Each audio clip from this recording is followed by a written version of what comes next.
Bonsoir. L'année dernière, les images de l'incendie de la cathédrale Notre-Dame de Paris ont entraîné une émotion considérable en France et à l'étranger. Science Grand Format vous propose ce soir un documentaire exceptionnel qui retrace toute l'épopée de sa construction. À travers cette grande enquête, nous serons aux côtés des bâtisseurs d'hier et d'aujourd'hui pour comprendre les immenses défis architecturaux, humains et financiers qui se sont imposés tout au long de son histoire tourmentée. Il aura fallu 800 ans pour bâtir ce trésor de l'architecture gothique. C'est un gigantesque chantier urbain qui a traversé le temps grâce au génie des artisans et des architectes de l'époque qui ont dû relever des défis techniques vertigineux pour construire par exemple les gargouilles sur les arcs-boutants. Ce formidable système d'évacuation des eaux de pluie est encore à l'œuvre aujourd'hui. Notre-Dame a connu et va connaître encore de nombreuses périodes de travaux et de rénovation pour rester un chef-d'œuvre éternel. Notre-Dame, le secret des bâtisseurs, c'est un film inédit d'Emmanuel Blanchard, à découvrir tout de suite également sur notre site France.tv. Bonne soirée et vive la science en grand format.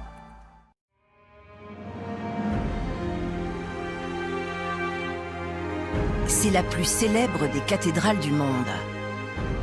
Majestueuse, téméraire, cette merveille de l'architecture gothique semblait défier l'éternité. Elle était pourtant si fragile.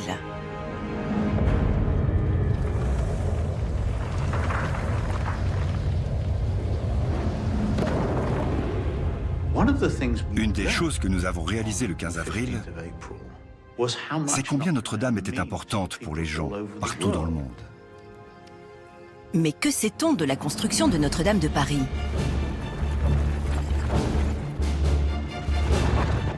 Cela peut paraître paradoxal, mais la plus célèbre des cathédrales est encore entourée de mystères. Comment les bâtisseurs du Moyen-Âge ont-ils accompli un tel prodige, quand la brouette n'existait pas et que les outils étaient aussi rudimentaires? Il faut se remettre dans la peau des hommes du Moyen-Âge. C'est une ambition démesurée. Quelles intuitions, quelles expérimentations ont donné naissance à ces innovations techniques révolutionnaires? Ils étaient à la pointe de la technologie. Ces arcs-boutants de 15 mètres d'envergure, ces rosaces immenses qui surpassaient alors tout ce qui existait. Les rosaces du transept sont ce qu'on peut imaginer de plus complexe en architecture. C'est une réinvention de l'architecture en pierre. Mais pour comprendre les secrets de Notre-Dame, il faut traverser avec elle 8 siècles d'épreuves. Si on avait laissé faire les choses, la cathédrale serait par terre. Que doivent les bâtisseurs à Victor Hugo? Chacun y a laissé la trace de son cœur. Il faut aussi rouvrir le dossier Viollet-le-Duc, qui a entrepris de gigantesques travaux au XIXe siècle. L'obsession de Viollet-le-Duc, c'est de retrouver, tel un archéologue, la logique de l'édifice. Archéologues, ingénieurs, architectes, historiens, les plus grands spécialistes ont analysé le bâtiment, l'ont comparé avec d'autres cathédrales, reproduit les gestes techniques des premiers bâtisseurs. Quels sont les problèmes d'un maçon, d'un tailleur de pierre, d'un carrier? On se met dans les mêmes pas que les bâtisseurs. Avec eux, nous percerons les secrets des bâtisseurs pour comprendre comment Notre-Dame est devenue la reine des cathédrales.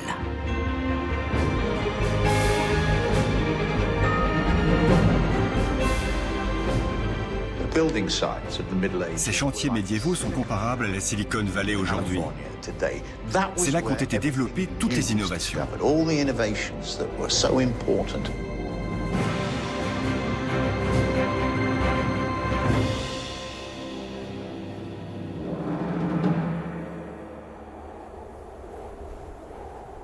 L'incroyable histoire des bâtisseurs de Notre-Dame commence au milieu du XIIe siècle. Le royaume du Capétien Louis VII est alors faible et morcelé. Les cathédrales prestigieuses sont celles de Rouen, Sens, Chartres ou Reims, qui accueillent le Sacre des Rois. Avec ses 40 000 habitants, Paris n'est pas encore une capitale, et malgré son dynamisme économique, sa cathédrale a des dimensions modestes. Elle s'appelle encore Saint-Étienne. Jusqu'à la fin du XIIe siècle, Paris n'est qu'une des grandes villes de la monarchie capétienne. C'est une des principales, mais ce n'est qu'une des grandes villes. Paris ne pouvait pas rester sans rien faire et conserver la vieille cathédrale en l'état. Il fallait se rendre plus visible. C'est en 1160 que commence l'histoire de Notre-Dame. Les chanoines qui administrent le diocèse ont élu un nouvel évêque bâtisseur, Maurice de Sully. Il accède ainsi au trône épiscopal qu'on appelle la cathèdre et qui se trouve alors dans l'ancienne cathédrale Saint-Étienne. De ce personnage exceptionnel, on a peu de traces. Parmi les rares documents datant de cette époque, les Archives nationales de France conservent un trésor. Ce qui est intéressant, c'est que cet acte est encore scellé. C'est un des sceaux les mieux conservés de cette période. Et la légende donc précise son titre. C'est le sceau de Maurice, évêque de Paris. Maurice de Sully, c'est l'évêque de Paris entre 1160 et 1196, donc un épiscopat qui est vraiment très long, 36 années, et c'est lui qui a eu l'initiative de la reconstruction de la cathédrale. Donc c'est vraiment le personnage clé qui a rassemblé toutes les énergies pour mener à terme donc, ce chantier tout à fait hors pair. Quelles étaient ses motivations? Issu d'un milieu modeste, Maurice de Sully est un homme d'église, animé par la foi. Mais celui qui lance ce gigantesque chantier est aussi un homme de pouvoir. Si on envisage ce projet comme un geste politique visant à affirmer une identité, on comprend mieux les dimensions colossales de la cathédrale. Avec ses voûtes à 33 mètres de hauteur, les dimensions de Notre-Dame ne témoignent-elles pas de l'ambition démesurée de l'évêque de Paris? On a du mal à se rendre compte de ses proportions parce que quand on est à l'intérieur de l'édifice, l'objet nous paraît harmonieux et logique. Mais en réalité, c'est un édifice qui est absolument gigantesque. La longueur de la cathédrale est de 130 mètres. La nef fait la largeur d'un bus et verticalement, on peut mettre un avion de ligne debout dans la nef de Notre-Dame de Paris. Un projet d'une telle envergure ne pouvait pas être le fait d'un seul homme, fût-il évêque. L'une des rares dates établies avec certitude concerne la bénédiction de la première pierre au printemps 1163. Elle a eu lieu en présence de deux des hommes les plus puissants de la chrétienté, le pape Alexandre III et le roi Louis VII. Maurice de Sully semble avoir travaillé étroitement avec Louis VII. Il a impliqué le roi ainsi que le pape dans la cérémonie de la pose de la première pierre. Ce fut en quelque sorte la rencontre de l'Église et de l'État. Nous plaçons notre Église sous la protection de la Vierge, Mère du Christ. Elle sera la cathédrale Notre-Dame, Notre-Dame de Paris. Mais pourquoi avoir choisi le nom de Notre-Dame? Cela correspond à un essor du culte de la Vierge Marie. À partir du XIIe siècle, la Mère du Christ est devenue un personnage central de la liturgie, notamment à Paris. Donc c'est sur ce manuscrit, le livre des Serments, qui est un évangéliaire, que tout nouvel évêque et tout nouveau chanoine prêtait serment lors de son intronisation à Notre-Dame de Paris. C'est ce qui explique l'usure aussi, notamment de l'image de la Vierge à l'enfant qui trône ici. Notre-Dame, c'est la mère. La fonction de la Vierge Marie, c'est d'être accessible, compréhensive et d'être un intercesseur auprès de Dieu. C'est très important, car à l'époque, il n'y a pour ainsi dire pas de médecine, à l'exception des pratiques à base de plantes. L'intercession bienveillante de la Vierge semble particulièrement importante. La théologie ne commande pas seulement le choix du nom ou de la statuaire. Elle est omniprésente tout au long de la construction. Car la vie religieuse ne doit pas s'interrompre. Il faut assurer les offices, pas moins de 9 par jour. Pour cela, le temps du chantier, les bâtisseurs conserveront la partie occidentale de l'ancienne cathédrale Saint-Étienne. dans cette architecture est sacré.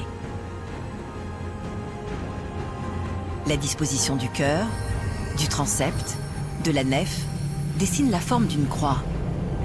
Le chœur qui symbolise la tête du Christ et pour accueillir les premiers rayons du soleil qui, dans la religion catholique, symbolise la résurrection du Christ.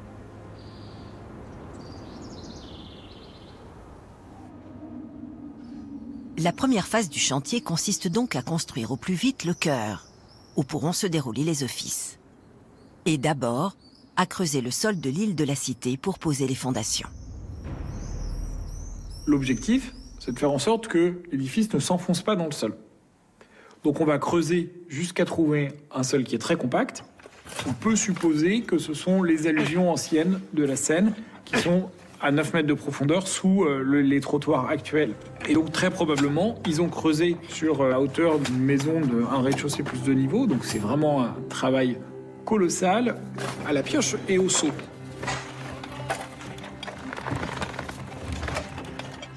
Nous aurons fini les fondations du chœur avant l'automne.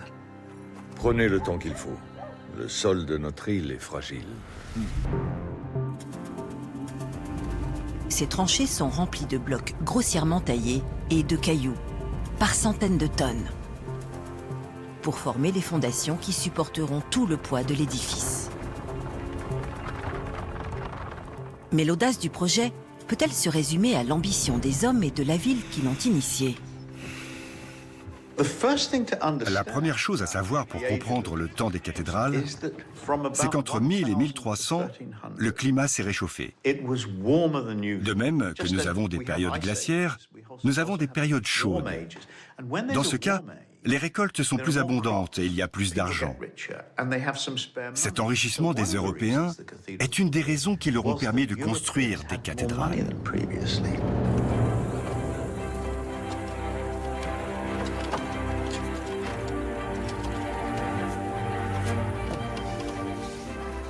Sous l'effet de cette prospérité, les forêts se couvrent alors d'un blanc manteau d'église, selon la formule d'un moine du XIe siècle.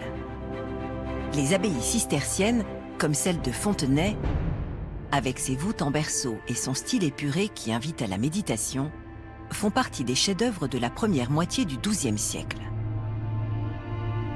Pour désigner cette architecture, les historiens parlent d'art roman. Il obéit à des principes de construction simples et éprouvés. Ce sont les murs qui portent l'essentiel du poids de l'édifice.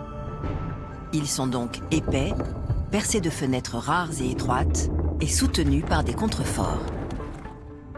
Les réalisations pouvaient être spectaculaires. Aujourd'hui disparue, la puissante abbaye de Cluny, en Bourgogne, était celle de tous les records.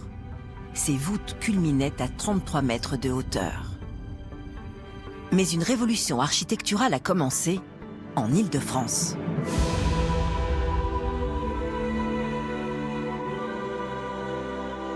Dans les années 1140, l'abbé Suger a fait reconstruire le chœur de l'abbaye de Saint-Denis. Grâce à des innovations techniques, les murs ont été remplacés par de grandes baies vitrées qui correspondent à la pensée théologique de l'abbé Suger. La lumière qui rentre dans l'édifice est colorée par les vitraux, qui représentent des scènes religieuses, des personnages, etc. Et donc, ça permet d'avoir une notion des réalités supérieures de l'au-delà, du paradis et de Dieu. Il faut s'imaginer cette architecture spacieuse et pleine de lumière. Personne n'avait jamais vu ça auparavant.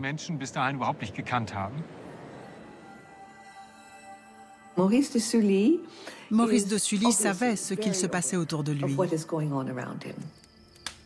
Le projet de Maurice de Sully va profiter des savoir-faire développés en Île-de-France.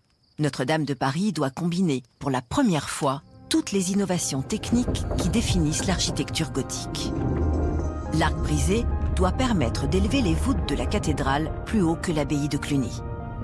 En faisant porter leur poids par les piliers, la croisée d'ogive permettra d'ouvrir les murs et d'y installer des grands vitraux comme à Saint-Denis. Quant à ces arcs-boutants, qui absorberont les poussées horizontales, ils doivent surpasser tout ce qui a été réalisé auparavant.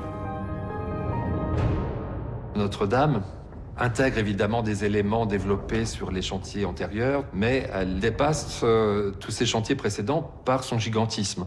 Et pour maintenir en équilibre une structure aussi élancée, eh bien, il faut perfectionner certaines techniques comme celle des arcs-boutants qui, à Notre-Dame, vont connaître un traitement tout à fait extraordinaire avec des arcs de plus de 15 mètres. On peut encore se rendre compte du caractère très, très téméraire de cette architecture actuellement.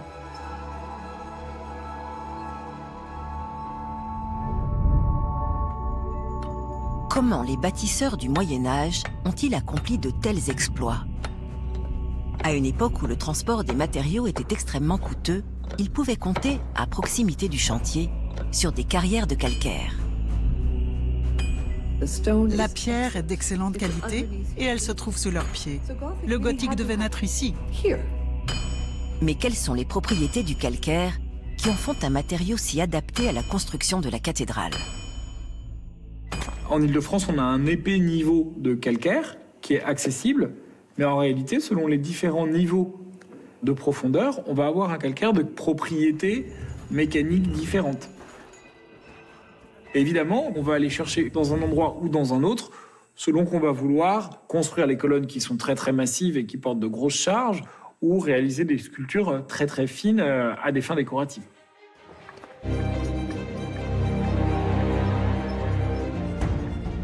On estime qu'après une dizaine d'années de travaux, le chœur devait déjà dépasser les maisons environnantes.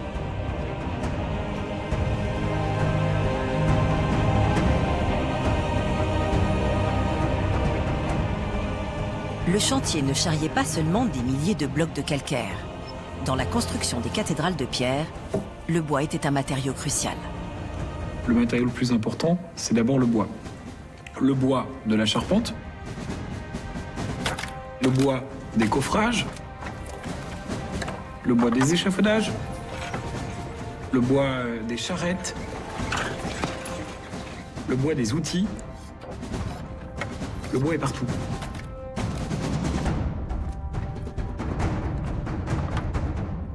Mais le bois est un matériau fragile qui n'a pas résisté au siècle. Son emploi sur le chantier est source de nombreuses questions. Pour trouver des réponses, il faut se tourner vers le chantier de Guédelon en Bourgogne. Des passionnés d'architecture médiévale y construisent un château du XIIe siècle avec les techniques de l'époque. En mettant les artisans d'aujourd'hui face aux mêmes défis que ceux du Moyen-Âge, ce chantier d'archéologie expérimentale offre un éclairage très concret sur le travail des bâtisseurs.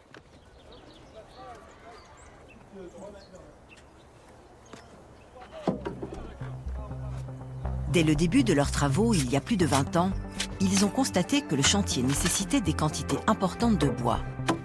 Dans un premier temps, pour les échafaudages. On construit d'abord ces structures sur pied.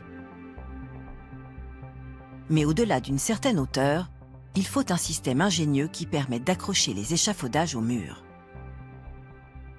À l'époque médiévale, les échafaudages sont en grande partie accrochés au mur et le rythme de l'installation de ce qu'on appelle les boulins, donc la pièce de bois qui va rentrer dans le mur et qui forme finalement une console sur laquelle on aura des patelages. Et cette installation va rythmer la construction des étapes successives du mur.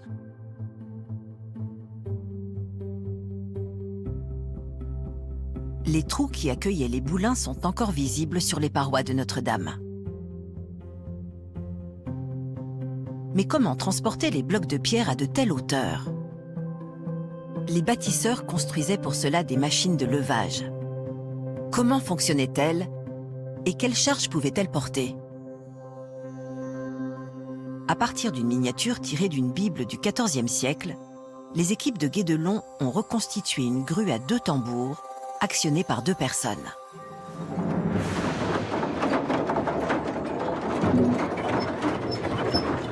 Cette cage à écureuil fonctionnant sur un pivot avec un bras de grue a une charge utile de 500 kg. C'est-à-dire que chaque levée permet de placer sur les murs à différentes hauteurs, jusqu'à 18 mètres, une demi-tonne par levée. Ça veut dire que 10 levées dans la journée rajoutent 5 tonnes quotidiennes de matériaux sur les murs. Là, ce sont des données brutes sur des moyennes de chantier à partir de notre expérimentation.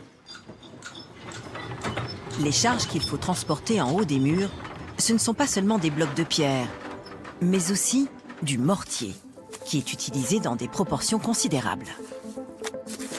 Car cette sorte de ciment ne permet pas seulement de sceller les blocs des parois. Il en remplit l'intérieur, mêlé à des pierres grossièrement taillées. C'est ce matériau qu'on ne voit pas qui assure la cohésion des murs et leur a permis de résister au temps et aux catastrophes. Les morteliers de Guédelon ont ranimé ce savoir-faire fascinant. Car le mortier est un mélange subtil de sable, d'eau et de chaux. Il est indispensable au chantier, mais son utilisation se révèle très contraignante. Ces mortiers, notre expérience a montré que, on ne peut pas les utiliser par tous les temps. Ainsi, on ne va pas travailler en période de gel, puisque le mortier de chaux perdrait sa résistance mécanique. Il est très difficile de travailler par période sèche et même de canicule. On est obligé de couvrir les maçonneries, de rajouter de l'eau dans les mortiers. Donc le chantier médiéval, tel que l'expérimentation permet de l'approcher, suppose l'adaptation quasiment quotidienne au climat et à la météo. Ces contraintes ralentissaient le chantier. Pourtant, après une quinzaine d'années de travaux, les bâtisseurs ont élevé les parties basses du chœur sur 3 niveaux, qu'ils soutiennent par de lourds contreforts et des volets d'arc-boutants.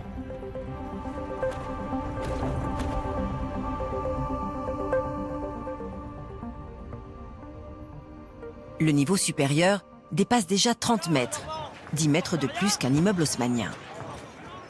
Pourtant, les bâtisseurs n'étaient pas si nombreux sur le chantier, souvent quelques dizaines seulement. Ça fluctue au cours du temps, ça fluctue en fonction des saisons aussi, mais il ne faut pas imaginer le chantier comme un objet isolé. Il faut imaginer qu'il y a des gens qui travaillent en carrière, qu'il y a des gens qui travaillent dans les forêts. Donc il y a le chantier, et autour du chantier, on a un appareil industriel qui produit pour permettre la réalisation des travaux.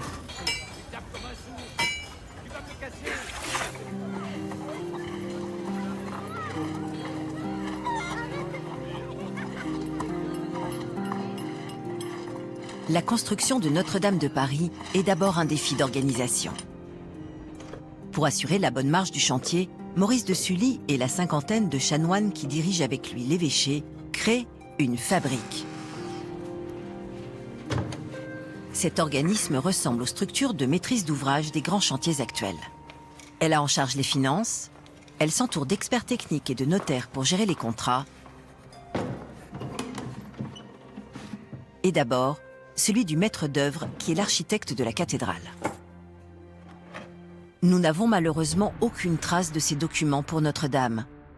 Mais des comparaisons sont possibles avec ceux qui nous sont parvenus, comme le contrat du maître d'œuvre de la cathédrale de Meaux, fait en 1253. Dans les contrats, il est bien spécifié que le maître d'œuvre devra être loyal envers le maître d'ouvrage. Monseigneur. Ne pas accepter d'aller travailler ailleurs, ou de partir éventuellement avec les plans. S'il est malade, il ne sera pas payé. Au Moyen-Âge, on paie avec des sols, avec des sous, avec des livres tournois, etc. Mais on paie également avec énormément d'avantages en nature. Un logement, du bois de chauffage, des habits.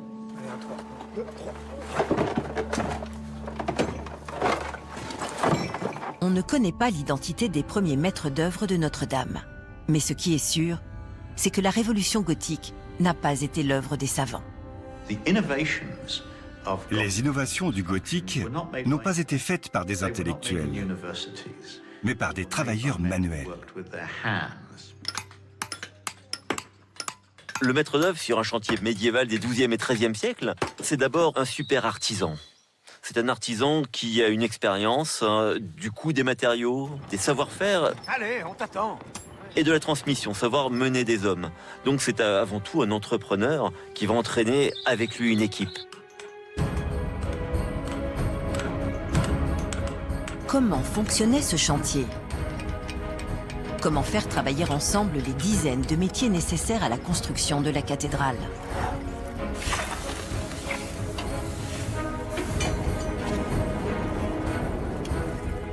En réalité, chacun de ces métiers obéissait à des règles et à une organisation rigoureuse. Au sommet, on trouve un maître qui possède en général les coûteux outils.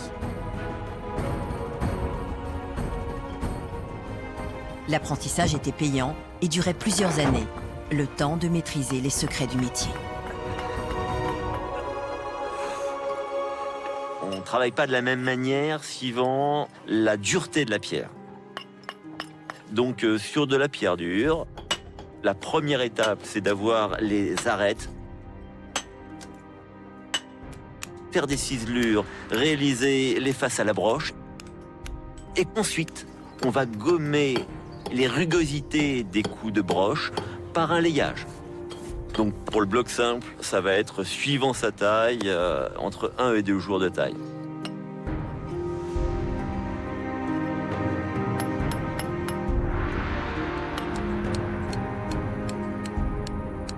Le monde des bâtisseurs est entouré de mystères. On l'a dit secret et fermé. Il a même suscité des spéculations ésotériques. Ça n'a jamais été une société ésotérique. Ce sont des gens en relation avec le quotidien, avec le civil, avec le profane, mais en relation avec le sacré, qu'est le chantier cathédral. Ce lien avec le sacré se lit dans les enluminures médiévales, qui représentent les bâtisseurs de cathédrales sur des grands chantiers bibliques, comme la tour de Babel, ou qui donnaient à la construction du temple de Jérusalem l'aspect d'une cathédrale gothique.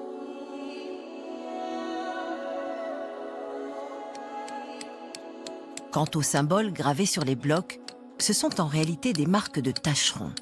Elles permettaient aux compagnons d'indiquer les blocs qu'ils avaient taillés et d'en percevoir la rémunération.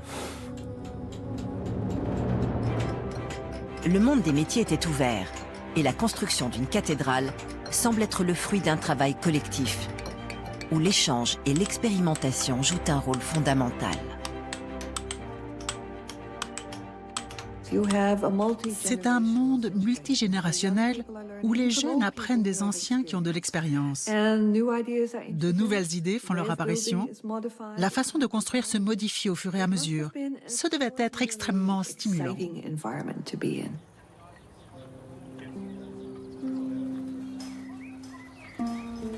Mais quel était le prix d'une cathédrale? En l'absence des livres de comptes, comment évaluer le coût d'une construction qui s'est étalée sur un temps aussi long? Quelle valeur attribuer à des matériaux qui étaient sans doute la propriété de l'évêché? Et comment déterminer la rémunération d'ouvriers, en partie payés en nature? Par comparaison avec d'autres édifices mieux connus, les historiens avancent un coût total supérieur à 150 000 livres. Une somme colossale qu'il est impossible de convertir dans nos monnaies actuelles. Pour prendre la mesure de cette somme, il faut la comparer aux dons faits au chantier par l'un des hommes les plus riches de Paris, Maurice de Sully, qui a donné 100 livres. 100 livres par rapport à un coût total de 150 000 livres ou davantage encore. Donc vous voyez, ce ne sont pas les financements ponctuels qui nous sont connus par les archives, des dons des grands personnages, qui à eux seuls suffiraient à financer le chantier de construction. Mais l'évêché peut compter sur les revenus de ces terres du bassin parisien. Le diocèse de Paris, donc qui correspond au cœur de l'Île-de-France actuelle, est une région très très riche. Il y a un parc immobilier aussi considérable dans Paris. Jusqu'au début du XIIIe siècle, l'évêque revendique d'être propriétaire des terres entre la rue Saint-Denis jusqu'à la colline de Chaillot. C'est pratiquement le quart du Paris actuel, avec aussi évidemment des redevances, des rentrées financières considérables. Ces revenus fonciers n'étaient évidemment pas intégralement affectés à la cathédrale. D'autant plus que le chantier ne faisait pas l'unanimité parmi les chanoines. Veulent-ils vraiment rivaliser avec le Créateur? Ils seront damnés, ceux qui construisent des églises toujours plus hautes, car ils oublient que l'église est la maison du Christ. Les écrits du grand intellectuel Pierre Le Chantre, l'un des hommes les plus influents de l'évêché, témoignent de son hostilité à un projet dans lequel il ne voit que vanité. Il condamne en particulier les méthodes employées par Maurice de Sully pour collecter de l'argent auprès des fidèles. Car l'évêque ne se limitait pas à la traditionnelle vente de cierges. Maurice de Sully n'est pas opposé à utiliser un stratagème pour obtenir plus de finances, et notamment, il émet des indulgences. Ce sont des documents contre rémunération qui accordent des remises de pénitence aux pêcheurs. Plutôt que d'être condamné à effectuer un pèlerinage à Rome ou à Saint-Jacques-de-Compostelle, eh bien, le pêcheur peut verser une somme d'argent. Peu importe la nature des péchés, l'évêque semblait prêt à tout accepter pour financer sa cathédrale. Il n'hésitait pas à délivrer des indulgences aux usuriers, suscitant débats et polémiques. D'un côté, il y a un évêque ambitieux qui comprend le rôle que la cathédrale peut jouer sur le plan de la représentation. De l'autre côté, il y a des gens qui disent « Le Christ était pauvre, bénis soient les pauvres, nous devrions donner tout ce que nous possédons ». Il y a toujours eu cette tension au sein de l'Église entre dépenser de l'argent pour des monuments magnifiques et la charité et la générosité. C'est une question complexe. Mais en considérant les dons au chantier, même les plus modestes, comme un acte de piété, Maurice de Sully n'a pas seulement contribué au financement de la cathédrale, il en a fait une œuvre collective. Si la cathédrale exerce une telle fascination sur la population, c'est que celle-ci s'y retrouve. Non pas que la population participait au chantier, mais en tout cas participait à son financement. Et c'est ça, à mon avis, qui fait aussi la grandeur de ces édifices.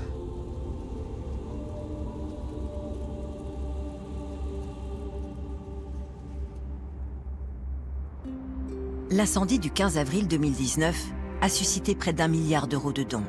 Qu'ils soient spectaculaires ou modestes, ces dons ont renoué avec cette histoire, celle d'une œuvre collective. De ce point de vue, c'est bien plus qu'un chef-d'œuvre de charpenterie qui a brûlé le 15 avril. Ceux qui ont eu la chance de visiter la charpente se souviennent de l'odeur du bois et du craquement des passerelles qui en faisaient un lieu magique. Elle était surnommée la forêt, pour son millier de poutres, taillées dans un millier de chênes soigneusement sélectionnés dans les forêts du bassin parisien.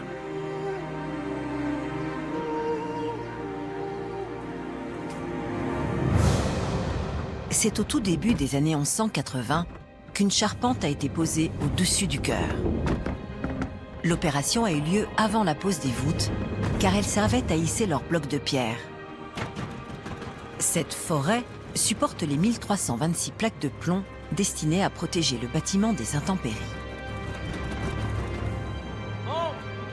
Les couvreurs font partie des ouvriers les mieux rémunérés, car c'est l'un des métiers les plus dangereux. La charpente sur laquelle ils travaillent est à plus de 40 mètres du sol. On les surnomme les chats.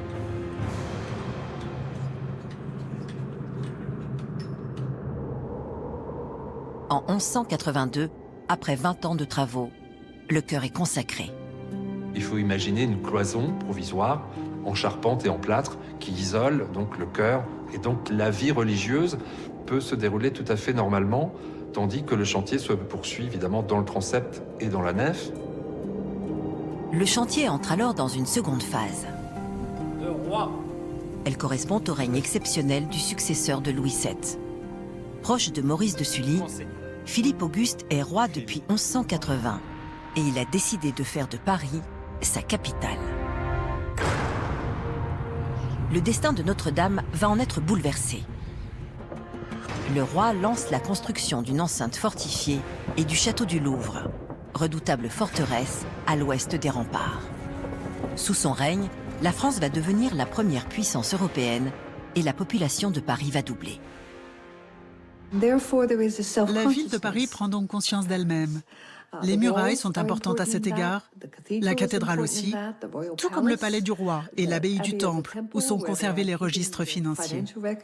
La concentration de toutes ces institutions contribue à faire naître l'idée que le centre est ici. C'est apparu à cette époque et c'est toujours le cas maintenant. À cette époque, il y avait une importante école ecclésiastique qui a rejoint plus tard l'université. Les gens venaient de partout. Nous savons qu'il y avait des étudiants allemands, espagnols, anglais. En ce temps-là, Paris était pour ainsi dire le nombril du monde.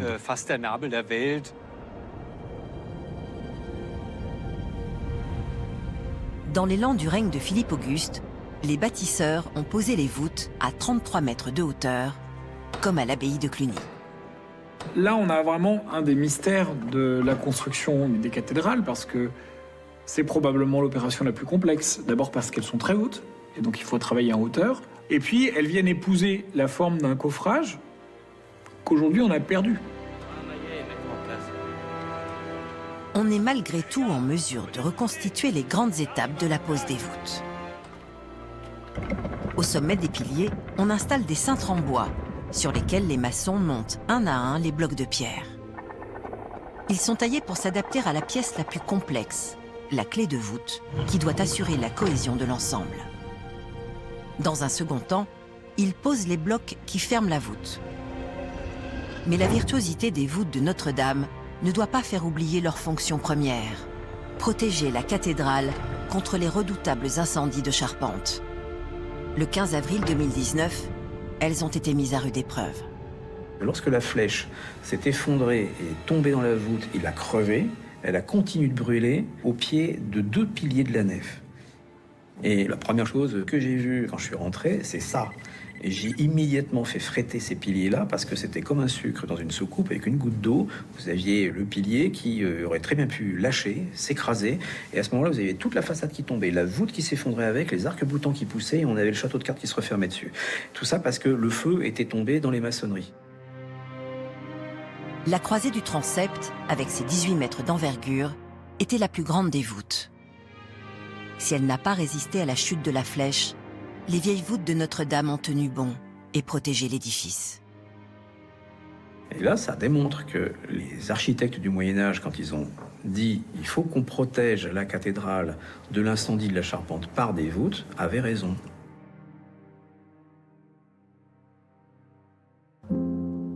À la fin du XIIe siècle, le transept est sans doute terminé. Maurice de Sully, le fondateur de la cathédrale, meurt en 1196, après avoir dirigé le chantier pendant plus de 30 ans. Dans l'esprit des gens de cette époque-là, je pense que personne n'imaginait voir la fin d'un chantier dont il aurait vu le commencement. Le successeur de Sully continue le chantier. Les bâtisseurs prolongent le transept par une nef grandiose, avec, comme pour le chœur, ses arcs-boutants, sa charpente coiffée de plomb et ses voûtes. Et ils élèvent enfin l'imposante façade avec ses 3 portails monumentaux ornés de centaines de sculptures.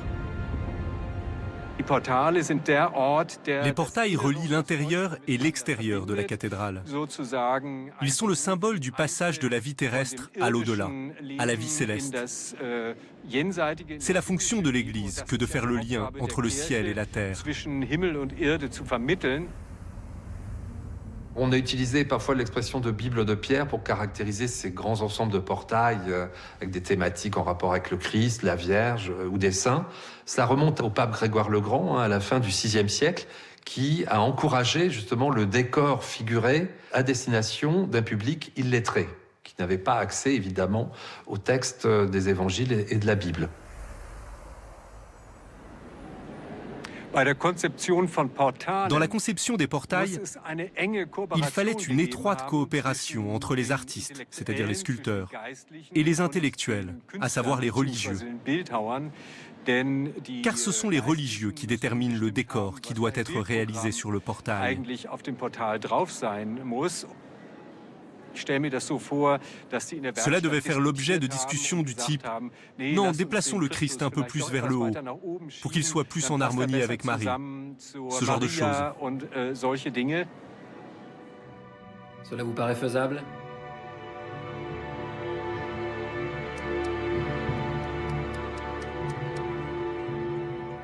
Au XIIIe siècle, la sculpture parisienne gagne en finesse. Les drapés sont plus délicats et les expressions de plus en plus vivantes. Au Moyen-Âge, on ne parle pas de sculpteurs, encore moins d'artistes, mais d'imagiers. Sur le portail central, consacré au jugement dernier, on voit que leur talent s'épanouit davantage dans les figures tourmentées des enfers.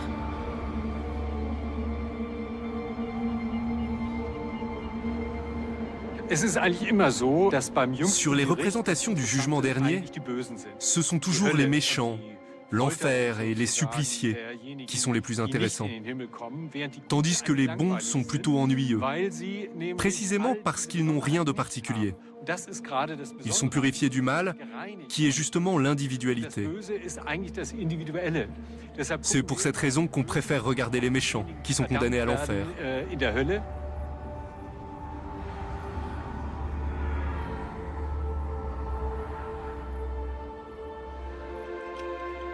Mais en ce début du XIIIe siècle, la prouesse des imagiers, ce sont 28 statues de rois de plus de 3 mètres.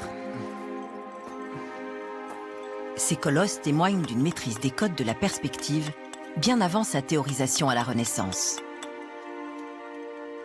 Ces statues étaient placées dans une galerie à 13 mètres de hauteur. Les sculpteurs du Moyen-Âge leur ont fait des corps plus longs que nature et des têtes plus grosses. Vues du sol, les statues retrouvaient leur juste proportion. Je n'appellerais pas ça la perspective au sens technique du terme, mais plutôt la maîtrise empirique de l'apparence des objets vus d'un certain angle. Avec les statues de rois de la galerie, on est à une douzaine de mètres de hauteur. Et il faut bien se rappeler que les visiteurs, les fidèles au Moyen-Âge, n'avaient pas la possibilité d'avoir un grand recul par rapport à la façade. Le parvis était très très étroit, 35 mètres de profondeur seulement. Et donc on ne pouvait observer les statues qu'en étant très près des portails.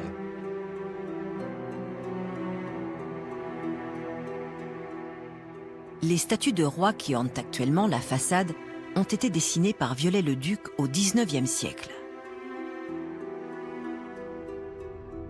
Mais les vestiges des originaux sont conservés au musée de Cluny. Que représentaient exactement ces statues? Les rois capétiens? Les rois de l'Ancien Testament? Les historiens sont partagés. En revanche, l'analyse de ces statues a permis une découverte majeure.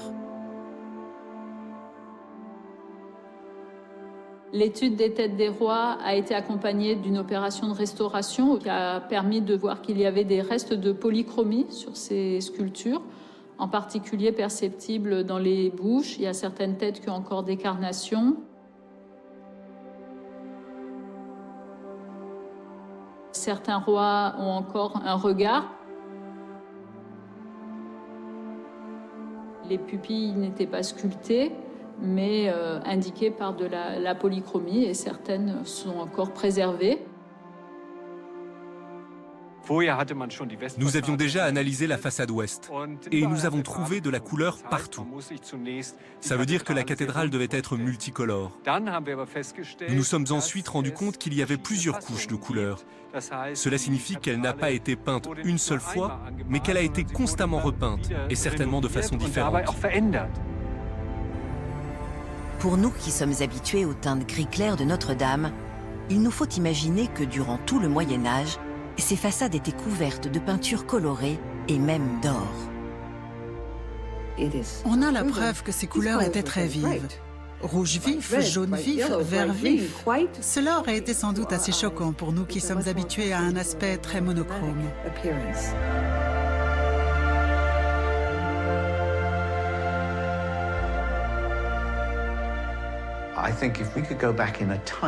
Je pense que si nous pouvions remonter le temps et voir Notre-Dame au XIIIe siècle, nous nous serions probablement dit « c'est trop coloré ».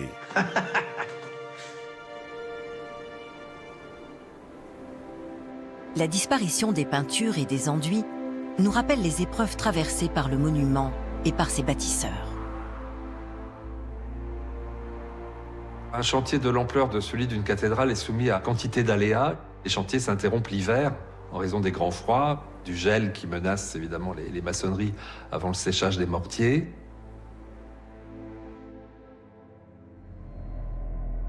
La Seine est régulièrement en crue, ce qui peut paralyser complètement les abords de la cathédrale. La Seine n'était pas endiguée et les chroniques du Moyen-Âge mentionnent des crues fréquentes et catastrophiques qui ralentissaient le rythme de la construction. La construction des cathédrales est un véritable triomphe sur l'adversité. À la fin des années 1220, après 60 ans de travaux, il ne restait plus que les tours à construire. Pourtant, alors qu'ils étaient si près du but, les bâtisseurs se sont lancés dans de gigantesques travaux de transformation. Pour quelles raisons? La première est certainement liée à l'eau de pluie. Jusqu'alors, donc, il n'y avait pas de gouttière ou de processus de récupération des eaux de pluie. L'eau, ça a toujours été l'ennemi numéro 1 des architectes. L'eau pèse sur les flancs de la cathédrale, s'infiltre dans la pierre, la ronge et en gelant, la fait casser. Sur un édifice de la taille de Notre-Dame de Paris, ces questions changent d'échelle. Pour une averse moyenne, c'est à chaque fois 23 000 litres d'eau qu'il faudrait pouvoir évacuer. Les architectes de Notre-Dame de Paris ont cette idée de génie, c'est de se servir de la partie supérieure des arcs-boutants pour s'en servir comme rigole. Creuser le sommet des arcs-boutants, l'idée est effectivement géniale et inédite. Il fallait ensuite les relier à un vaste réseau de collecte des eaux, avec à leur extrémité des gargouilles qui recrachent l'eau à distance des murs. Ce système d'évacuation performant, restauré par Viollet-le-Duc et entretenu depuis, est encore à l'œuvre aujourd'hui.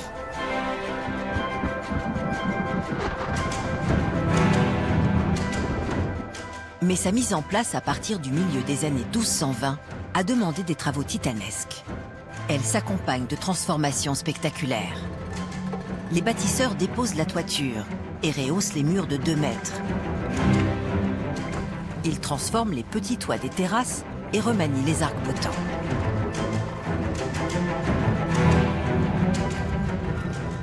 La charpente est intégralement remontée. 1200 tonnes de bois et de plomb qu'ils couronnent d'une flèche. Dans cette nouvelle phase, ils transforment les petites fenêtres en verrières élancées, réalisant une prouesse technique et prenant une longueur d'avance sur les autres cathédrales en construction. Cela démontre que les bâtisseurs ont modernisé Notre-Dame pendant la construction. Et ils n'arrêtaient pas de changer d'avis. Ils n'avaient pas l'idée qu'ils travaillaient selon une vieille tradition. Ils étaient à la pointe de la technologie. À la fin des années 1230, les bâtisseurs élèvent les 2 tours à 69 mètres du sol. Mais les tours que l'on connaît correspondent-elles au projet initial? Rien n'est moins sûr. En effet, la trace d'un incident à la base des tours a été découverte par Andrew Talon et Danny Sandron. On s'est rendu compte qu'une fois le premier niveau de la façade occidentale de Notre-Dame construit, le niveau des portails, ce sont plusieurs dizaines de milliers de tonnes de pierres assemblées, eh bien, il y a une légère bascule de ce premier niveau vers l'avant. Cette inclinaison de 30 cm vers l'extérieur est visible à l'œil nu depuis les abords de Notre-Dame. Mais comment les bâtisseurs ont-ils réagi en voyant la façade penchée vers l'avant? Qu'est-ce qu'on peut faire? On ne peut pas faire grand-chose d'autre que d'attendre de voir comment cette façade va se comporter dans le temps. On peut imaginer une sorte d'angoisse qui a saisi l'architecte et ses collaborateurs en se demandant si on allait pouvoir continuer le chantier. Et puis, probablement, le sol se tasse, la façade arrête de bouger, et là, on va pouvoir construire des parties hautes. Donc les niveaux supérieurs sont redressés, et par chance, le sol avait bien été stabilisé. Mais cet incident a certainement obligé les bâtisseurs à construire des tours plus modestes que ce qu'ils avaient prévu initialement. Aurait-elle été couronnée de flèches, comme l'a supposé Eugène Viollet-le-Duc au XIXe siècle?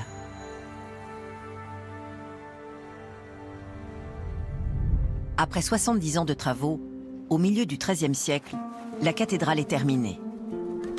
Mais comment les Parisiens percevaient-ils ce bâtiment hors norme? pense qu'il faut se remettre dans la peau des hommes du Moyen-Âge qui pouvaient apercevoir la cathédrale qui émergeait du paysage urbain et qui la perdaient de vue lorsqu'ils se retrouvaient dans la ville pour la redécouvrir simplement à quelques dizaines de mètres seulement où surgissait depuis le fond d'un parvis très très réduit cette masse énorme de la façade.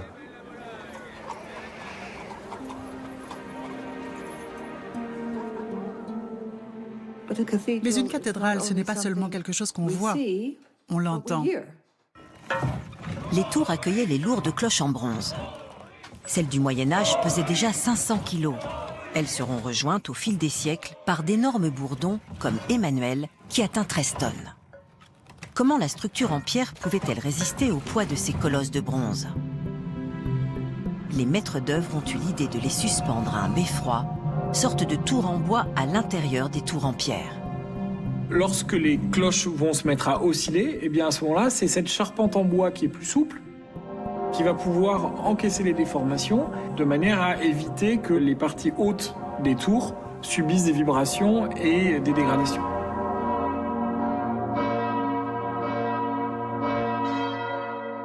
Au Moyen-Âge, c'est l'Église qui est maître du temps. Les cloches rythmaient la vie des Parisiens. Elles sonnaient l'heure du lever, la fin du travail, elles prévenaient du danger et sonnaient les fêtes. Il y a des exemples qui sont très étonnants pour nous. À l'occasion de la naissance d'un héritier au trône de France, eh bien, les cloches peuvent être sonnées sans interruption pendant 3 jours et 3 nuits. C'est-à-dire qu'on ne peut pas dormir dans Paris pendant cette durée-là, et les gens font la fête, évidemment. Si dans les années 1240, la cathédrale a la silhouette que nous lui connaissons, le chantier est pourtant loin d'être terminé, car la pionnière va être mise au défi par d'autres édifices plus récents. En 70 ans, Notre-Dame a suscité une vague de construction sans précédent. À l'époque, on ne parle pas de gothique, mais d'opus francigenum, l'œuvre d'Île-de-France. Car c'est bien de là qu'il s'est répandu dans le royaume, et au-delà, dans toute l'Europe. On retrouve cette architecture gothique française d'Uppsala en Suède jusqu'à l'ouest du Portugal ou à Chypre. Je pense que ce succès s'explique par le fait que le gothique permet de réaliser des édifices de grande dimension, avec une lumière magnifique à l'intérieur. C'est vraiment l'apogée de la culture médiévale de cette époque.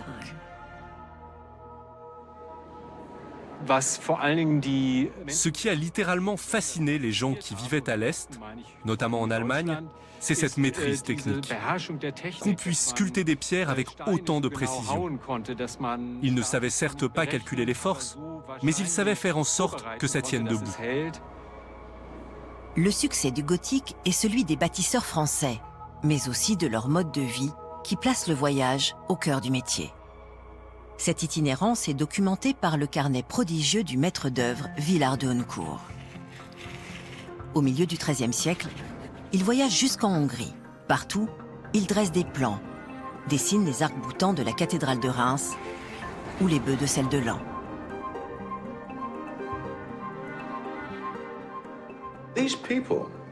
Ces gens voyageaient énormément. Une innovation technique apparaissait dans une église en France et 10 ans plus tard, on la retrouvait en Angleterre. Le voyage dans le monde cathédral, sur des métiers très très spécialisés, est le seul vecteur pour maîtriser, au sens étymologique du terme, la technicité, la complexité du métier.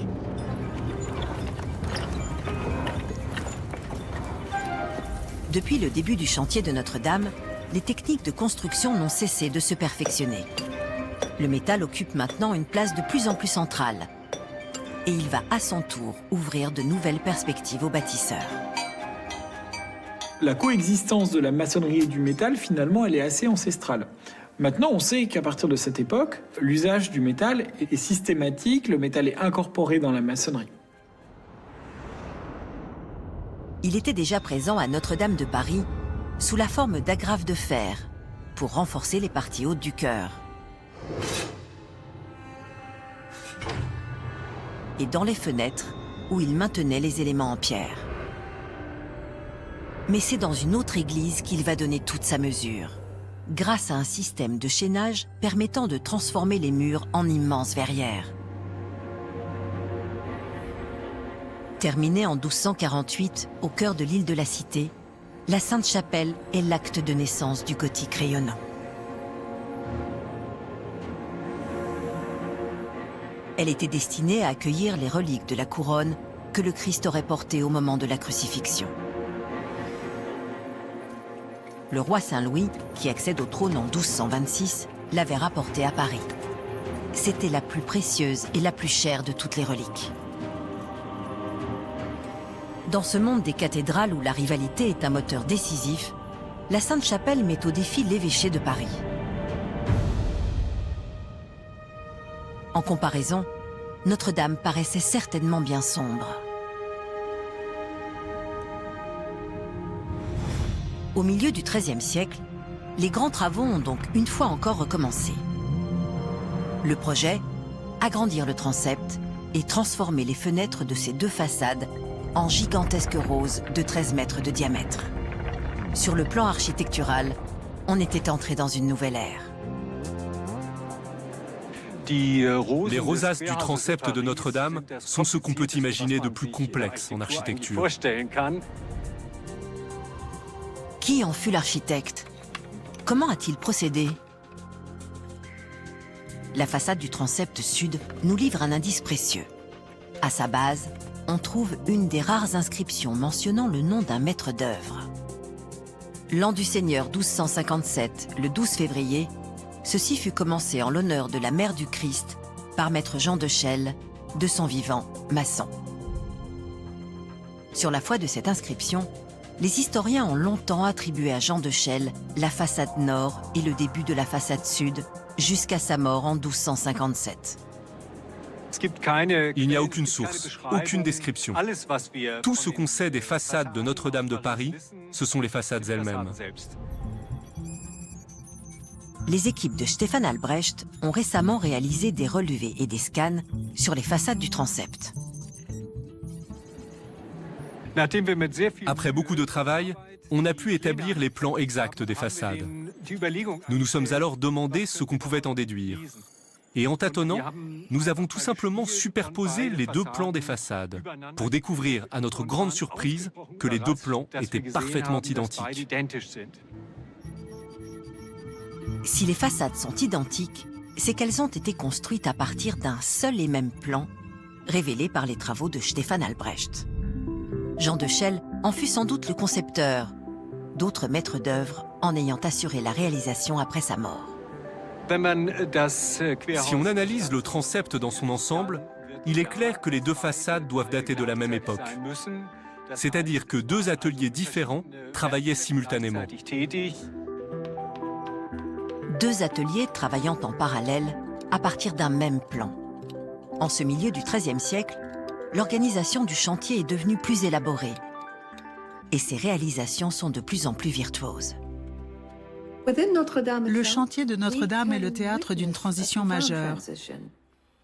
On atteint alors un niveau de conception où la pierre est utilisée d'une manière nouvelle. Elle n'est plus posée horizontalement, elle devient une sorte de dentelle, un peu comme une toile d'araignée. Cette profession est devenue très sophistiquée. On s'intéresse davantage à la géométrie.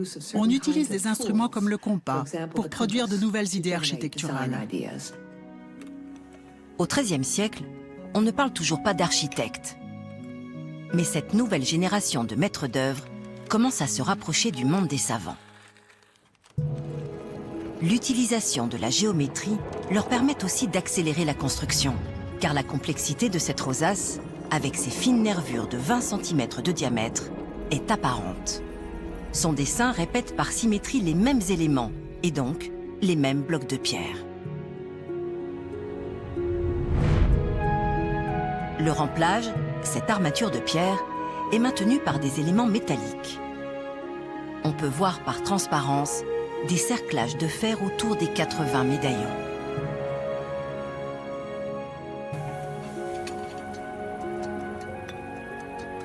Parallèlement aux forgerons, les métiers du verre se sont mis au travail.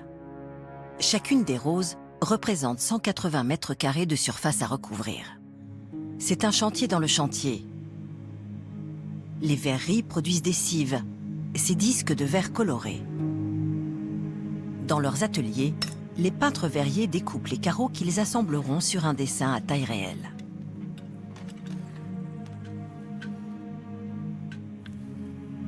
Les carreaux sont peints à la grisaille.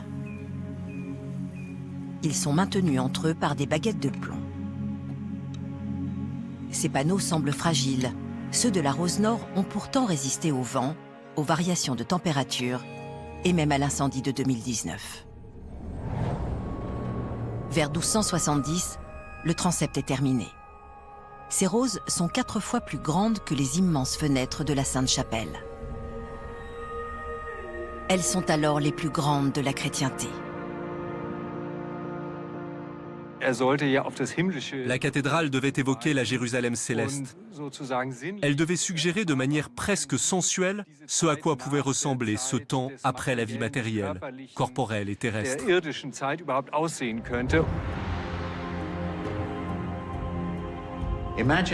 Imaginez les paysans qui venaient pour l'office. Ils devaient penser qu'il s'agissait d'un miracle. Comment aurait-on pu construire quelque chose d'aussi grand et d'aussi beau ?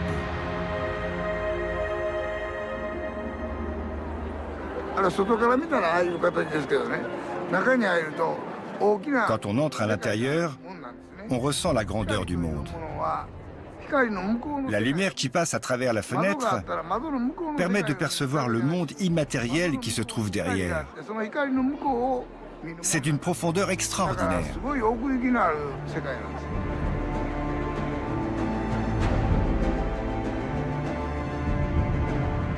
À la fin du XIIIe siècle, des chapelles sont construites jusqu'au contrefort. Un peu plus d'un siècle après le début du chantier, la construction est terminée. Les travaux postérieurs seront des aménagements, car la cathédrale continue d'être embellie. Parmi les chefs-d'œuvre, les somptueux panneaux en pierre qui ferment le chœur. Mais progressivement, le goût change. La Renaissance, qui commence à partir du XVe siècle, se détourne de l'art médiéval. Les nouveaux chefs-d'œuvre des bâtisseurs sont les châteaux de la Loire. C'est d'ailleurs à cette époque que l'architecture de Notre-Dame commence à être désignée de façon méprisante par le terme gothique. Il apparaît sous la plume du célèbre artiste et théoricien de la Renaissance italienne, Giorgio Vasari. Vasari, qui s'est formé à l'architecture antique, considérait le gothique comme une architecture mal proportionnée, barbare, non civilisée. La disgrâce de l'architecture médiévale est le début d'une longue pause dans la construction. Dès lors, comment expliquer le destin de Notre-Dame? Pour le comprendre, il faut s'intéresser à d'autres bâtisseurs, des rois, les Parisiens et un poète. Car Notre-Dame est depuis le XIIIe siècle le théâtre de grandes cérémonies et de processions qui rassemblent la capitale tout entière.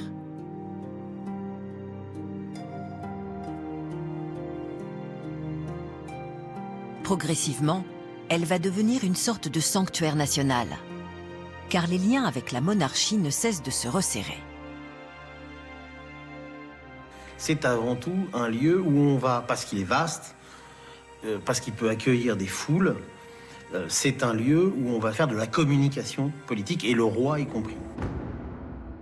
Le roi Philippe le Bel y a réuni les premiers états généraux en 1302. Une statue à son effigie, en armes, était présente dans la nef de la cathédrale jusqu'à la Révolution. Prenant acte du rôle grandissant de la cathédrale, l'évêché de Paris est élevé au rang d'archevêché en 1622. Mais l'étape décisive a lieu quelques années plus tard. Elle est immortalisée par le groupe de statues en marbre qui ornent le maître-autel. Le roi Louis XIII, n'arrivant pas à avoir d'enfant, fit la promesse de consacrer son royaume à la Vierge si elle lui donnait un héritier. Son vœu se réalise en 1638 avec la naissance de Louis Dieudonné, futur Louis XIV. Ce vœu fait de Notre-Dame la protectrice du royaume, du territoire, et donc la capitale symbolique, la capitale politique du Moyen-Âge devient véritablement la capitale religieuse de tout un pays, ce qui ne va pas cesser de se renforcer avec le temps et dans les siècles qui suivent. Notre-Dame devient alors la cathédrale du royaume. Son grand orgue, sans cesse perfectionné depuis 1400, joue le Te Deum en l'honneur des armées victorieuses. On exposait même dans la nef les drapeaux pris aux troupes ennemies. À côté des mets, ces grands tableaux offerts par la Corporation des Orfèvres.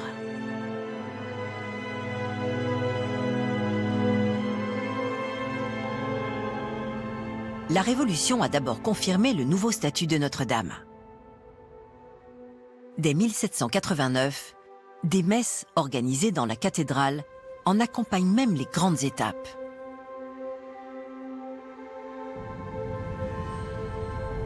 Mais en 1793, un décret ordonne la suppression des symboles religieux et royaux. Pour une cathédrale aussi liée à la monarchie, c'est une épreuve.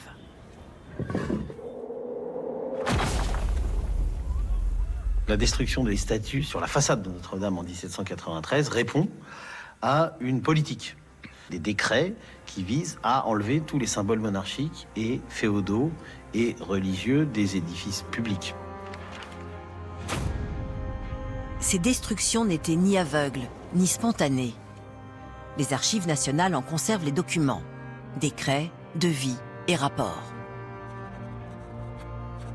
Le programme est précis et détaillé, et chaque coup de masse a été chiffré par un entrepreneur nommé Varin. Varin précise même qu'il a fallu réparer le pavé qui a été enfoncé par la chute des statues. Donc tout ça est fait aux frais du gouvernement de façon assez raisonnée. Exécution!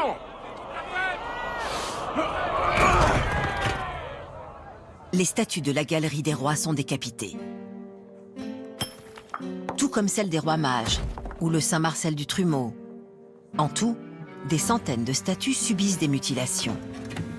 Sur les vitraux, l'entrepreneur Varin a fait disparaître fleurs de lys et couronnes sous de la peinture noire.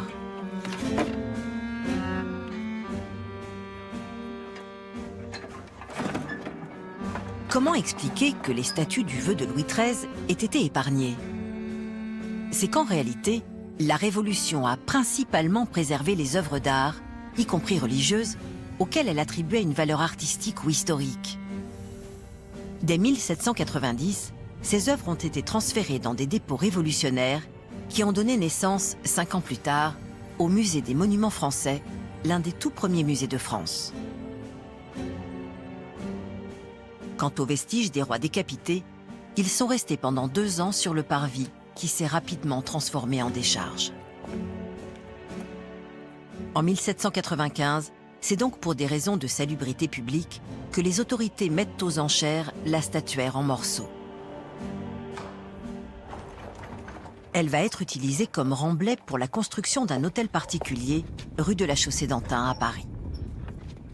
Les blocs informes ont bien servi à la construction, mais les têtes des rois ont eu un traitement particulier. Nous n'avons plus beaucoup de temps.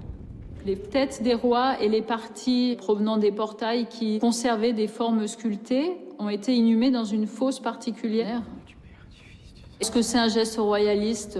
Peut-être, mais enfin, il faut rester prudent. Moi, je pense que c'est un geste globalement de piété. Le secret fut en tout cas bien gardé, puisqu'on a perdu la trace de ces statues pendant près de 2 siècles. Et c'est par un pur hasard qu'elles ont réapparu en 1977. C'est en effectuant des travaux dans les sous-sols de la Banque française du commerce extérieur que des ouvriers ont eu la surprise de mettre à jour ce trésor archéologique. Ces statues datent, je vous le rappelle, du XIIIe siècle. Elles sont cassées, mais reconstituables. Rapidement identifiées, les têtes des rois ont été confiées au musée de Cluny à Paris.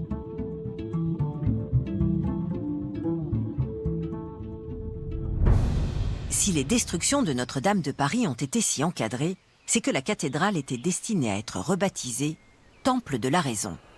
Elle devait accueillir les cérémonies d'une nouvelle religion révolutionnaire. Malgré l'échec de ce nouveau culte, malgré les destructions, Notre-Dame commence à devenir un symbole incontournable de la nation.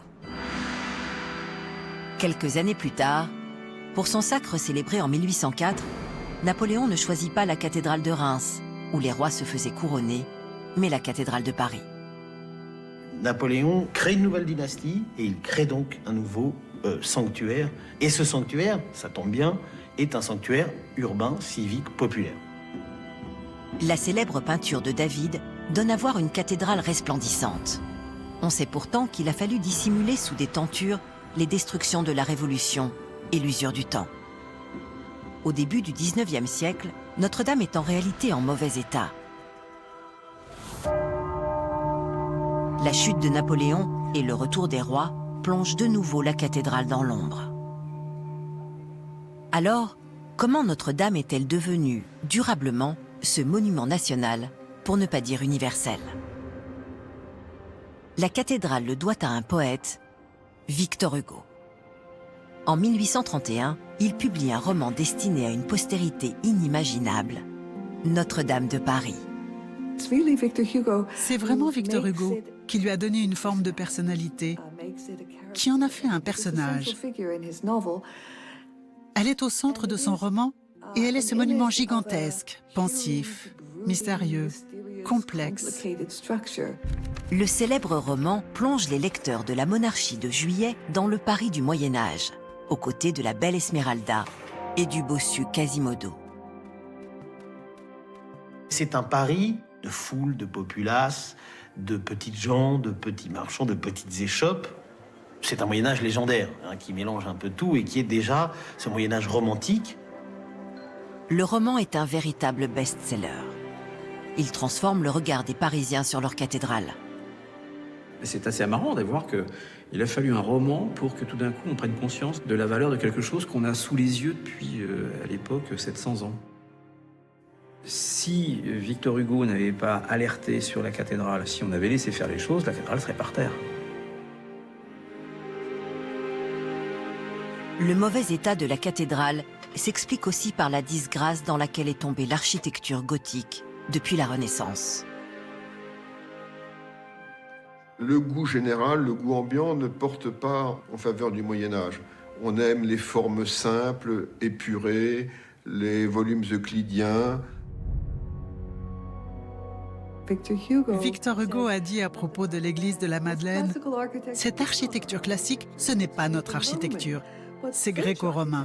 L'architecture nationale française, c'est le gothique, c'est Notre-Dame de Paris. » Au début du XIXe siècle, le gothique se charge d'une nouvelle signification. Il devient le synonyme d'une forme de génie français, d'un art national.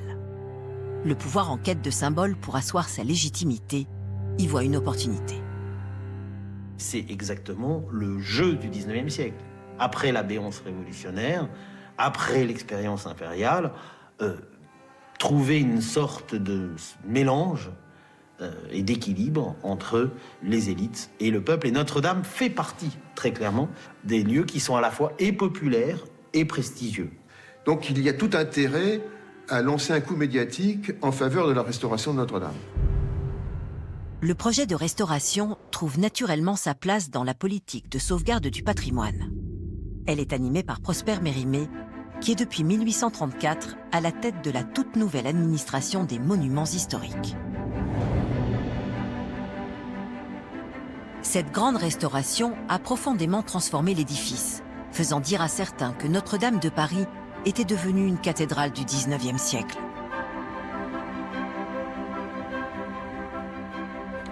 Un nom lui est attaché, celui d'Eugène Viollet-le-Duc.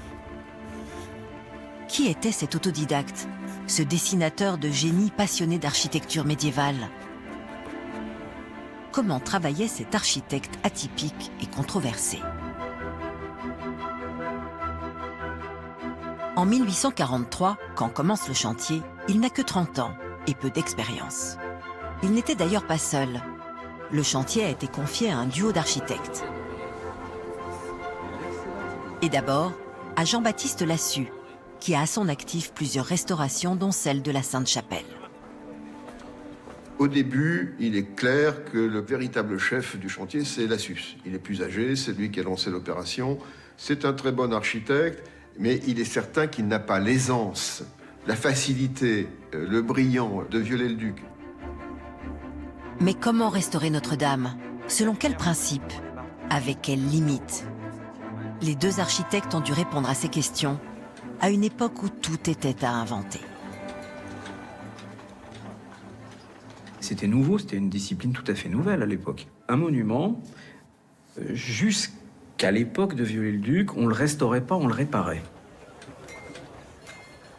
Et donc, quand on avait besoin de faire une chapelle, eh bien, on la faisait dans le style de l'époque. C'est comme ça qu'on a eu des cathédrales avec des chapelles du XIVe, avec des petites sacristies du XVIIIe, ou alors des choses de la Renaissance. Tout ça, ça fabriquait un monument, on va dire, hétérogène.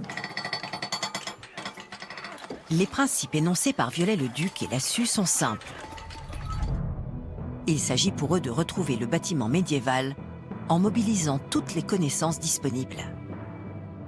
Les deux architectes sont extrêmement prudents au départ.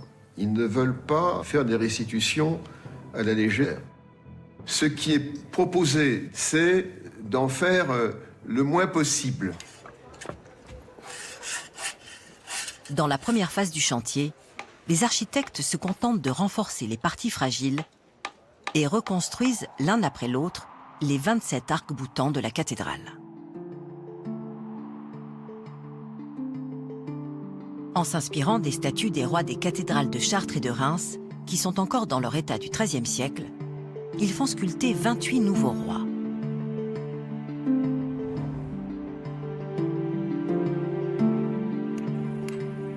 Les travaux sont confiés à des entreprises qui emploient bien souvent des compagnons. Depuis la fin du Moyen-Âge, ces artisans d'élite n'ont cessé de s'organiser et de perfectionner leur savoir-faire. Au-delà de l'expertise reconnue des compagnons, il y avait l'imaginaire que Viollet-le-Duc accordait au compagnonnage en tant qu'héritier de ces confréries de pierreux, de charpentiers qui ont levé Notre-Dame de Paris. L'idée de Viollet-le-Duc, c'est une sorte d'écosystème. Il faut retrouver les techniques antérieures. C'est la seule façon de garantir la survie des édifices. Parce que si on apporte quelque chose d'étranger à la structure initiale de l'édifice, on est sûr d'y introduire un principe de ruine. L'obsession de Viollet-le-Duc, c'est de retrouver, tel un archéologue dans la pierre et ses formes, la logique de l'édifice. Les travaux permettent aux architectes de scruter le bâtiment de fond en comble. La plupart de nos connaissances sur la cathédrale datent de cette époque. C'est Viollet-le-Duc qui a découvert la présence des agrafes de fer du chœur. C'est aussi lui qui nous a permis de connaître la forme originelle des fenêtres hautes de la nef. Mais comment a-t-il fait? C'est un personnage qui a une confiance absolue dans sa raison. Il voit, il déduit. Sa déduction s'appuie sur la découverte des vestiges de petites rosaces. J'ai compris. Nous allons devoir démonter quelques fenêtres. Pardon? Avez-vous remarqué les fenêtres hautes de la nef? Viollet-le-Duc a rapproché cette découverte d'une observation faite sur les fenêtres hautes. Leurs colonnettes ne descendaient pas jusqu'en bas. De cela, il déduit que ces fenêtres étaient plus petites et qu'elles devaient être complétées par des petites rosaces, des oculi, dont il vient de retrouver les vestiges. Peu importe que cette modification ait été faite au début du XIIIe siècle, pour faire entrer plus de lumière. Viollet-le-Duc voulait rétablir l'état primitif du bâtiment. Au fond, sa passion pour Notre-Dame est d'autant plus forte que c'est pour lui un laboratoire pour autant comprendre les principes de l'art gothique que de les révéler à la lumière et au public. Mais rapidement, l'ambition du projet se heurte à la réalité financière et à l'instabilité politique. En 1848, une nouvelle révolution éclate. Mais la République issue des barricades sera éphémère. Napoléon III rétablit l'Empire dès 1852. Le retour des Bonaparte au pouvoir est une bonne nouvelle pour les architectes. La cathédrale du Sacre a les faveurs du nouveau régime. la carrière de Viollet-le-Duc va décoller. On lui confie la restauration des murailles de Carcassonne. Il construit des flèches sur les tours de la cathédrale de Clermont-Ferrand.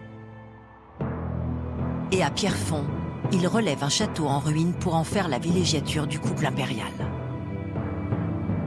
Dans le même temps, la restauration de Notre-Dame se voit allouer 6 millions de francs, 10 fois plus que le budget initial. Viollet-le-Duc et la Sue ont carte blanche. Ils vont intervenir partout. Il a repris les voûtes, il a fait les parements. Il a remis en place un dispositif d'évacuation des eaux, donc les arcs-boutants, les gargouilles. Il a remis ensuite le décor, les trucs qui peuvent paraître un peu superflus, mais des crochets, des fleurons, etc., des pinacles.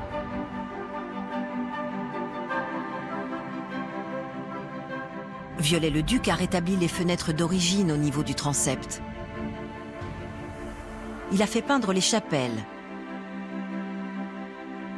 forgé une grille pour le chœur et construit une sacristie, véritable manifeste de ses visions néo-gothiques. Il a repensé chaque détail du décor et du mobilier. Il a fait jusqu'aux objets du culte, les ciboires, les calices. Vous voyez, je pars de la grosse structure et j'arrive à la poignée de porte. C'est ça, l'œuvre de Viollet-le-Duc. Parmi ses chefs-d'œuvre, il y a le reliquaire néo-gothique de la Sainte Couronne, conservé à Notre-Dame. Les principes de prudence et de rigueur qui étaient édictés dans le programme initial ne se retrouvent plus au total dans la réalisation définitive. Comment interpréter cette évolution dans la conception de la restauration? Par la confiance de l'empereur? Par l'expérience acquise? Par la mort de la Sue en 1857, qui laisse Viollet-le-Duc seul aux commandes du chantier?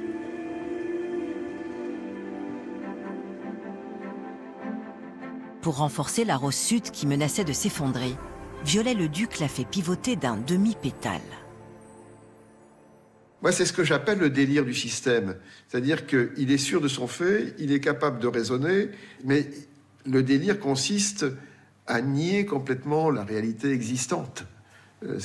Cette rosace avait fonctionné dans cet état-là pendant plusieurs siècles, pourquoi n'aurait-elle pas pu continuer? La démarche intellectuelle est vertigineuse. Viollet-le-Duc l'a lui-même formulée dans une phrase déroutante et controversée. Restaurer un édifice, ce n'est pas l'entretenir, le réparer ou le refaire. C'est le rétablir dans un état complet qui peut n'avoir jamais existé à un moment donné. C'est vrai qu'en première lecture, ça paraît complètement incompréhensible. On se dit, mais restaurer, rétablir, jamais existé, il y a des choses qui ne vont pas. Et en réalité, pour lui, restaurer un monument, c'est le rendre dans un état idéal. Donc là, on comprend mieux la phrase. Et c'est là où, évidemment, il est un petit peu malicieux, puisque il nous assure que c'est le principe originel qu'il restitue. Donc, Viollet-le-Duc, fort de la science, du savoir, de l'industrie de son temps, s'estime capable de faire mieux que ce qu'avait fait l'architecte médiéval. Malice ou mégalomanie? Viollet-le-Duc s'est représenté en Maurice de Sully, le fondateur de la cathédrale, dans la cour de la sacristie. Persuadé que son imagination n'était que le prolongement de son immense érudition, l'architecte s'est autorisé de pure création. Ses carnets regorgent de milliers de dessins préparatoires, des centaines de gargouilles, toutes singulières. Sur les garde-corps, il a fait sculpter 54 chimères, tout droit sorties de son imagination.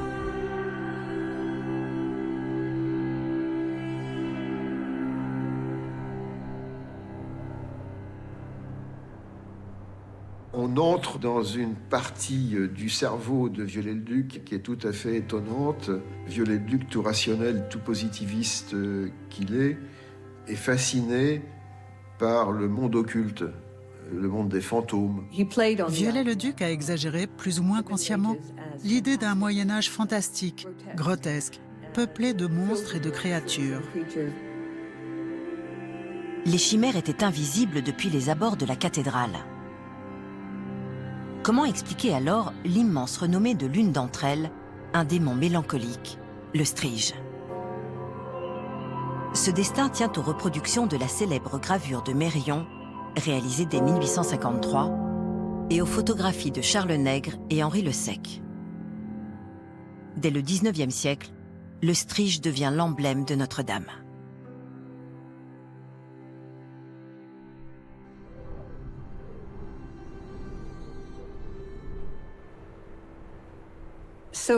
Dans l'imaginaire populaire, c'est probablement Viollet-le-Duc qui compte le plus, davantage que le véritable bâtiment médiéval.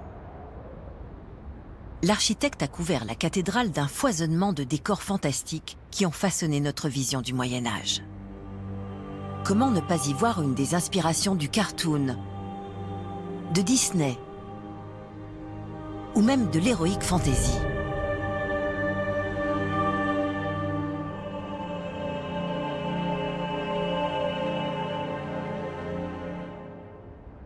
Mais c'est dans la flèche que nous avons aujourd'hui perdue qu'on peut lire tout le génie et peut-être la folie du personnage. Jusqu'au 15 avril, peu de personnes pouvaient se douter en voyant cette flèche, en voyant la manière dont elle s'est intégrée à l'ensemble de la cathédrale, que c'était une œuvre du 19e siècle.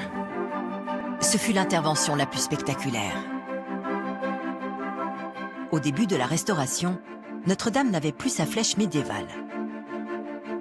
Les Parisiens en avaient sans doute perdu le souvenir, car elle avait été démontée à la fin du XVIIIe siècle. On connaissait sa forme, modeste, grâce à de rares dessins. Et c'est cette flèche que les architectes étaient censés reconstruire. Mais Viollet-le-Duc imagine une nouvelle flèche. Elle est 2 fois plus grande. L'architecte veut faire de Notre-Dame le plus haut monument de Paris. C'est pour ça qu'on l'a représenté dans une caricature à charge, avec une énorme tête, un petit corps, une petite cathédrale ridicule dans la main et une flèche qui n'en finit pas.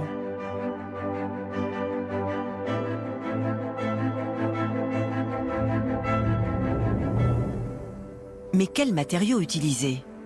En ce milieu du 19e siècle, on est capable de produire de grandes poutres de métal qui offrent de nouvelles perspectives aux architectes. Le métal s'est imposé jusque dans la charpente des vieilles cathédrales, comme à Chartres, victime d'un incendie en 1836. Mais sa flèche, Viollet-le-Duc choisit de la construire en bois, comme on le faisait au Moyen-Âge. Les compagnons charpentiers qui relèvent ce défi utilisent la technique médiévale du trait. Elle permet de visualiser à même le sol la forme et l'emplacement de chacune des poutres.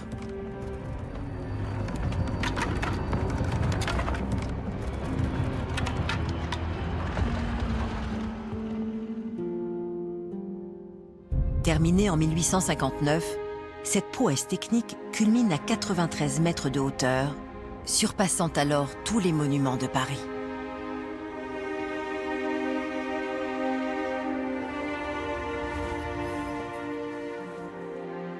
Mais pour inscrire définitivement la cathédrale dans le paysage parisien, c'est l'île de la Cité qu'il faut transformer. La capitale est alors en chantier. Les travaux du baron Haussmann détruisent le vieux Paris pour y percer les larges avenues d'une capitale aérée et moderne. Paris se modernise, se démédiévalise, justement, puisque la plupart du bâti médiéval de Paris, tel qu'il pouvait encore subsister ici ou là, disparaît à peu près au même moment. Le quartier même entier qui était sur l'équivalent de notre parvis Notre-Dame disparaît littéralement pour faire place à une vaste esplanade qui va, elle aussi, accentuer la perspective et sa monumentalité. Notre-Dame trônera désormais au fond d'un immense parvis. Mais quelle est cette cathédrale? Est-ce encore un édifice du Moyen-Âge? Ou bien celle de Viollet-le-Duc qui s'est représentée sous les traits de saint Thomas, patron des architectes, au pied de sa flèche? La cathédrale du XIIe et XIIIe siècle, elle est vraiment toujours là. Elle est absolument toujours là, partout. Il faut arrêter de penser que Viollet-le-Duc est un poète médiéviste un peu fou. Pas du tout. C'est un grand maître, Viollet-le-Duc. Il adorait l'architecture médiévale. C'est ça qui compte. La restauration de Viollet-le-Duc vient de son amour de ce qui existait avant.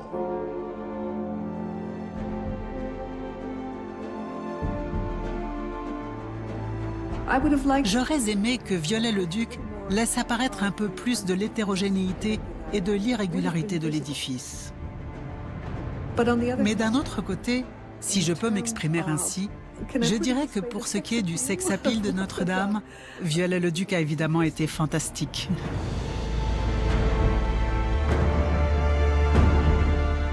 En 1862, c'est cette cathédrale-là qui fait son entrée au classement des monuments historiques. Quand Notre-Dame va être classée en 1862, on va classer à la fois le travail de conservation des siècles et le travail de révélation accompli par Viollet-le-Duc de l'art gothique lui-même.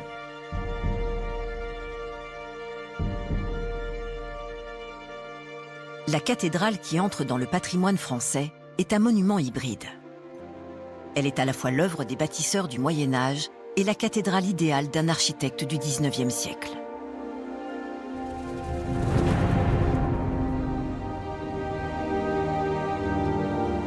« 700 ans après la pose de la première pierre, la cathédrale d'une ville ordinaire est devenue le phare d'une grande capitale.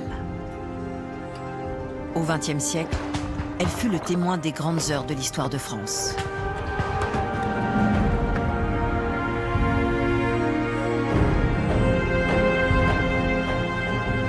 Elle a sonné le glas dans les moments terribles.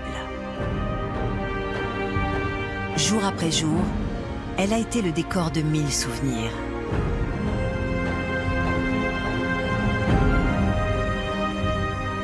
Elle était l'un des monuments les plus visités au monde.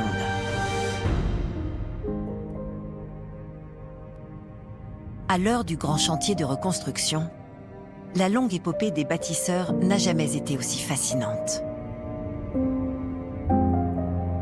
Les travaux permettront certainement de nouvelles découvertes. Mais selon quels principes faut-il restaurer? Et quelles traces doit-on laisser de notre époque?